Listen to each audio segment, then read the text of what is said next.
The theater lights dimmed in a way that felt heavier than usual, as if the room itself sensed something fragile was about to happen. The giant AGT logo glowed above the stage, its familiar sparkle washing over thousands of faces waiting for surprise, laughter, or spectacle. The host stepped forward with his cue cards, smiling as always, and announced the next act.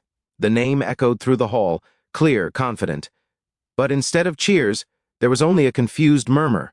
No one clapped. A teenage boy walked out slowly from the wings. He wasn't wearing anything flashy. No glitter, no dramatic costume, just a neatly pressed shirt, slightly worn shoes, and hands clasped tightly in front of him. He looked older than the last time America had seen him, taller, leaner, carrying a quiet weight in his eyes that didn't belong to someone his age. The judges scanned their notes. Heidi tilted her head. Howie whispered, "Do we know him?" Simon leaned back, arms crossed, trying to place the face in front of him. Something tugged at his memory, but it refused to fully surface. The boy stopped at the center of the stage, standing under the spotlight. It was too bright, making his eyes shine. He took a slow breath, steadying himself. The audience studied him, curious now, unsure why this moment felt different. The host gently asked, "You seem familiar. Have you been here before?" The boy nodded. "Yes, sir," he said, his voice soft but clear.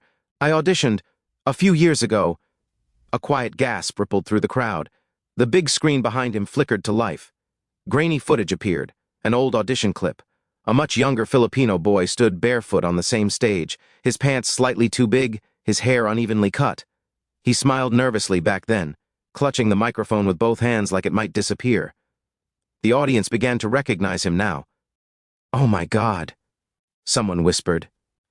The clip cut to scenes from his past. A cramped wooden house, sunlight leaking through thin walls. A small workshop filled with sawdust. A tired man, his father, shaping wood with calloused hands, sweat dripping down his face. The boy sat nearby, sanding chair legs, humming quietly as he worked. Music wasn't taught in lessons. It lived in the air around him, born from struggle and hope. Back on stage, the present-day boy swallowed hard. After my first audition, he said, "I thought my life would change. But it didn't. Not right away." The room was silent now. No coughs, no whispers. "My father is a carpenter," he continued. "He taught me how to work before he taught me how to dream." His lips trembled slightly. "When times got hard, music had to stop. I worked with him after school, sometimes all night." Simon leaned forward. His arms slowly unfolded. The boy glanced toward the audience, as if searching for a familiar face. "I sang when everyone was asleep, quietly, so no one would hear me fail." A small, nervous smile crossed his face. "I didn't think I'd ever stand here again." The host gently asked, "So why come back now?" The boy took a breath, deeper this time, "Because my father told me something." He paused, eyes shining. He said, "If your dream still hurts, it means it's alive, and if it's alive, you have to fight for it." The camera cut to Simon. His jaw tightened. His eyes softened. The audience erupted into applause, not loud, not wild, but supportive, emotional, full of respect. The boy bowed his head slightly, overwhelmed by the warmth. Simon finally spoke. "How old are you now?" 16, the boy replied. "And what would it mean to you," Simon asked quietly, "to succeed this time?" The boy looked straight at him. "It would mean my father can rest, even for one day." The words hit like a wave. The lights shifted. The stage grew darker. A single piano note echoed through the theater, slow and deliberate. The boy adjusted the microphone, his hands shaking just a little. He closed his eyes, not out of fear but out of focus. This wasn't just an audition anymore. This was a return fueled by years of silence, sacrifice, and a promise whispered in a carpenter's workshop far away. And as the first note of his song hovered in the air, the entire room leaned in, completely unprepared for what was about to come next. The first note slipped out so quietly that it barely felt like sound at all, more like a breath released after years of holding it in. The piano followed, gentle and deliberate, each key pressed as if it understood the weight of the story unfolding. The boy stood motionless at center stage, eyes closed, shoulders slightly hunched, as though he were protecting something fragile inside his chest. His voice was not loud. It didn't need to be. It carried a rough honesty that instantly silenced every restless thought in the room. The lyrics spoke of waiting, of nights that stretched too long, of hands that worked until they cracked. Each word landed with intention, shaped by experience rather than training. This wasn't a song learned for television. It was one lived in quiet moments, in shadows, in the spaces where dreams almost disappear. The camera drifted across the audience. A woman in the front row wiped her eyes before the second line finished. A man squeezed his partner's hand, jaw tight, nodding slowly as if the story on stage matched one of his own. No one moved. No one checked their phone. The theater felt suspended, caught between breaths. As the boy reached the second verse, his confidence grew, not in volume, but in control. His voice deepened, trembling with emotion, stretching just enough to reveal the pain beneath it.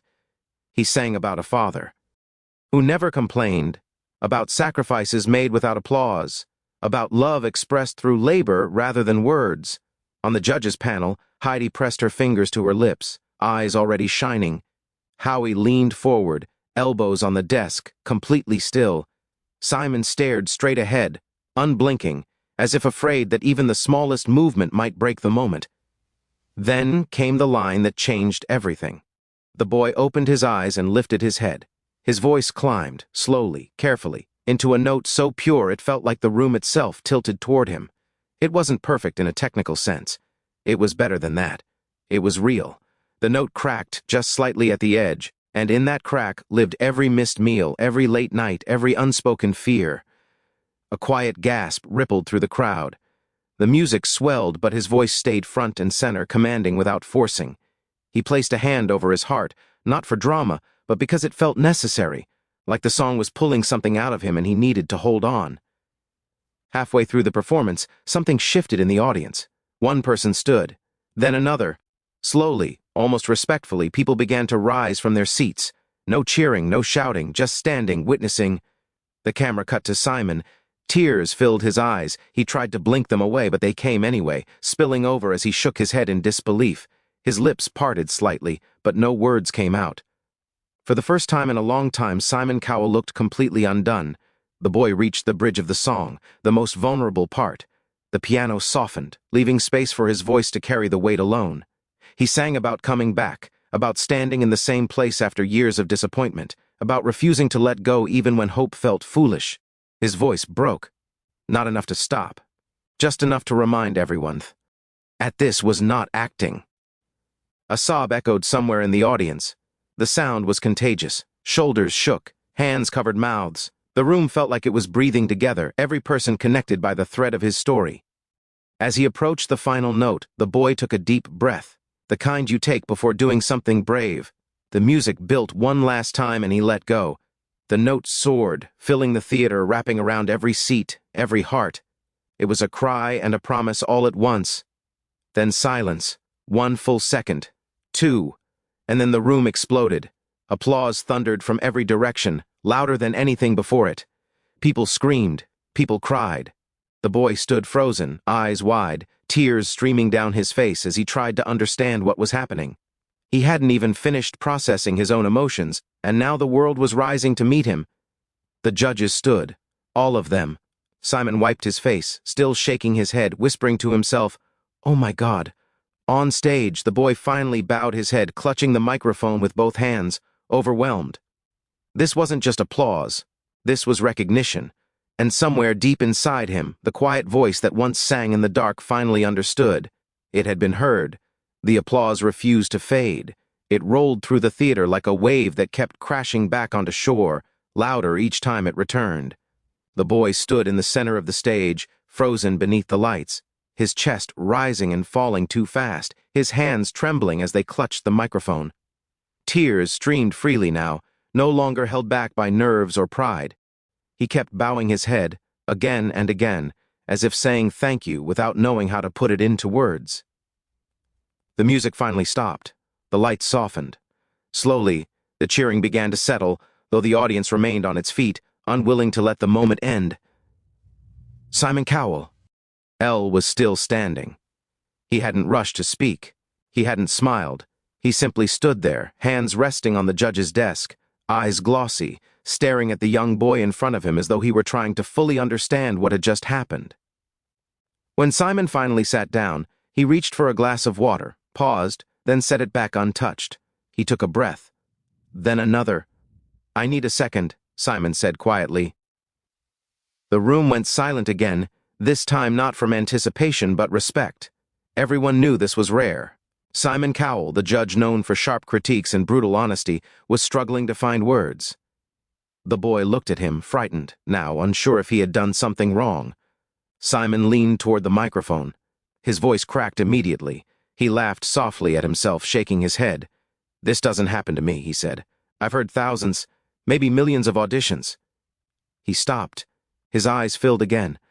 "And I don't cry," Simon added, "but what you just did wasn't an audition." The audience murmured, sensing something important was coming. "That was a life," Simon continued. "Every note you sang, I could feel where it came from. Not training, not tricks. Truth." His voice dropped. "That kind of truth is rare."